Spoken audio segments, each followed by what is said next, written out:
con nuestros invitados candidatos al Congreso. El tema de hoy es el deporte y la política. Desde el Congreso, señor Rayardo, ¿qué le puede contar usted al electorado? Bueno, ¿cuál ha sido su aporte al deporte? Sí, varias cosas, varios proyectos de ley, varias iniciativas legislativas. Por ejemplo, nosotros presentamos una iniciativa legislativa, un proyecto de ley, el 3830, que fomenta y simplifica la formalización de organizaciones deportivas. ¿Qué cosa es? ¿De qué se trata? Se trata de formalizar a las famosas ligas departamentales que representan al deporte amateur, que es el que masifica el deporte. Las ligas departamentales son, digamos, inexistentes. ¿Tiene las fiscaliza? Solamente las tiene el fútbol, tal vez creo que también la tiene el vóley. Nadie las fiscaliza, pero no solamente eso, sino que no tienen recursos y dependen directamente de los presidentes de las federaciones deportivas y ya sabemos cómo terminan y qué es lo que hacen. Entonces, lo que estamos haciendo es destinar con este proyecto de ley un 3% del presupuesto de los gobiernos regionales y distritales, municipios, gobiernos regionales y todas las autoridades que hay en el interior, 3%, para que, entregándoles dinero, entregándoles presupuesto, exijan formalización, una cantidad de infraestructura necesaria, que tengan... En el caso de la infraestructura, algo interesante que nos comentaba en la pausa es que, por ejemplo, en un lugar del interior del país se hace un estadio para 40.000 personas cuando la población es mucho menos. Aquí se desperdician recursos. Y eso es fundamentalmente, reitero, en lo que dije al principio, porque no hay una autoridad, porque no hay una cabeza que coordine con los distintos actores, sobre todo con las autoridades. ¿Y el IPD acá qué debería hacer? No, el IPD no lo está haciendo y no lo va a hacer, porque no tiene el peso que un ministerio sí tendría.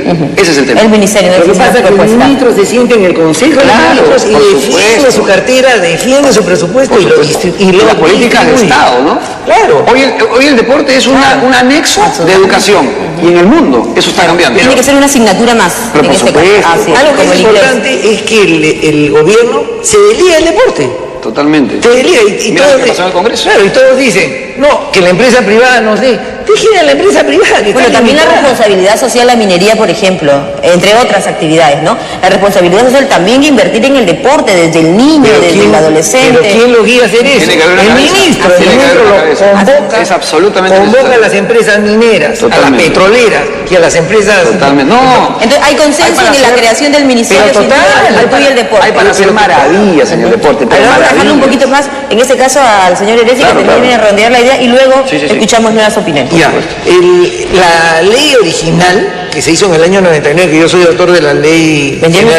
No, la 26... esa es la de 2003. Claro, la 26759. Sí. Esa es la original, que ha sufrido una serie de modificaciones, como bien Renzo me decía. Y también hicimos la relación laboral de los jugadores con los equipos de fútbol. Que antes, ¿qué pasaba? Terminaba el contrato y se quedaban amarrados y no podían pasar a otro equipo si es que el equipo no aceptaba el pase. Ahora ya no. Vencen los contratos y los jugadores quedan libres, como se llama. Entonces, ¿eso está bien o está mal? Tiene que cambiar. No, esa es una ley que hicimos. La modificación. Así es. A lo que yo voy ahora es que si la región, por ejemplo, Chimbote recibe 3.000 millones, no tienen forma de gastar. 3%. De 3.000 millones. Por eso, que solamente aplique el 3% al deporte. 3%, imagínate cuánto interesa. Entonces, ¿qué es lo que pasa? Si el gobierno central pone un presupuesto, como el de Ecuador, que ponga 150 millones de dólares, nosotros no somos menos que Ecuador.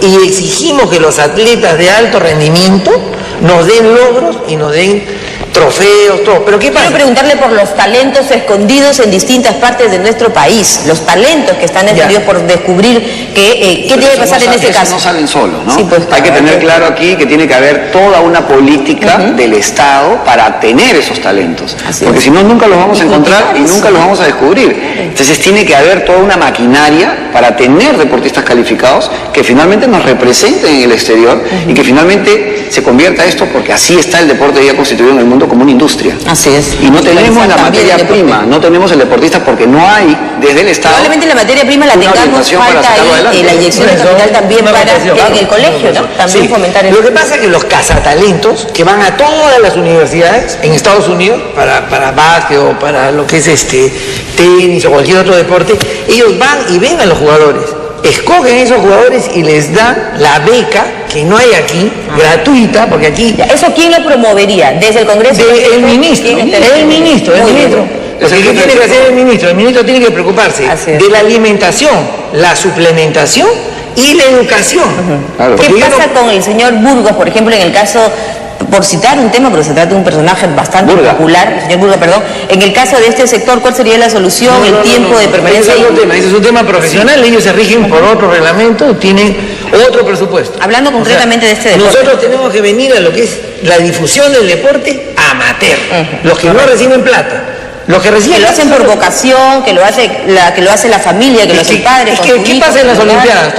Y también en el interior del país, no nos olvidemos de la provincia. No. Por ejemplo, las fondistas son de provincia. Así es. Son rurales. Efectivamente. Pero no hay especialmente de la sierra, ¿no? Así es. Pero no hay quien vaya, agarre la camioneta y vea, a ver, ¿qué tenemos en Huancayo? Tenemos 10 fondistas, perfecto, vamos a hacerles una prueba. Se escogen 3, se traen a Lima y se les aloja, se les alimenta y se les da estudio. Así es. Que es lo más importante. Has mencionado algo interesante, ¿no? El fútbol es definitivamente el deporte más popular. La Federación Peruana de Fútbol es una asociación civil sin fines de lucro, como lo son las otras federaciones deportivas. Lo que sucede es que las otras federaciones deportivas todavía están vía profesionalización. Tenemos que tener federaciones más profesionales, de eso se trata. Por eso decía yo que esto es una industria, hay que tener deportistas calificados, a eso hay que apuntar. Y para eso tenemos que tener un ente que tenga las políticas de Estado para que eso finalmente camine y mejore. Pero yendo al tema del fútbol, y no es un tema ajeno porque a la gente le gusta mucho el fútbol. Y nos están llamando por el fútbol. El fútbol está dividido en dos partes. La Federación Deportiva de Fútbol Nacional está dividida en deporte amateur, que son las ligas departamentales, y en deporte profesional, que son los clubes de fútbol.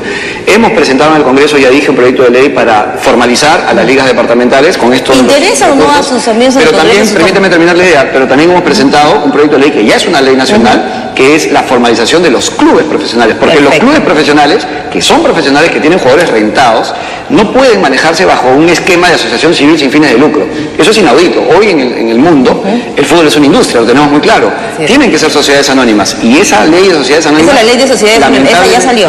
Esa ya es una ley de mi autoría, y esa es una ley que espero se puedan acoger próximamente porque están pidiendo una ampliación y que creo que tiene cierto sentido que darles un par de meses para que se puedan acoger. El tiempo ya nos ganó en esta ronda, señores. Segundos finales para recordar a nuestros electores su número y su partido político. Ya, Cambio Radical, marcan la L de Cambio Radical y escriben el 9 por Moisés Ereci. Muy bien, es el turno del señor Renzo Reyar. Bueno, yo voy por el Sol de Solidaridad Nacional. El 10 de abril hay que todos a marcar el Sol.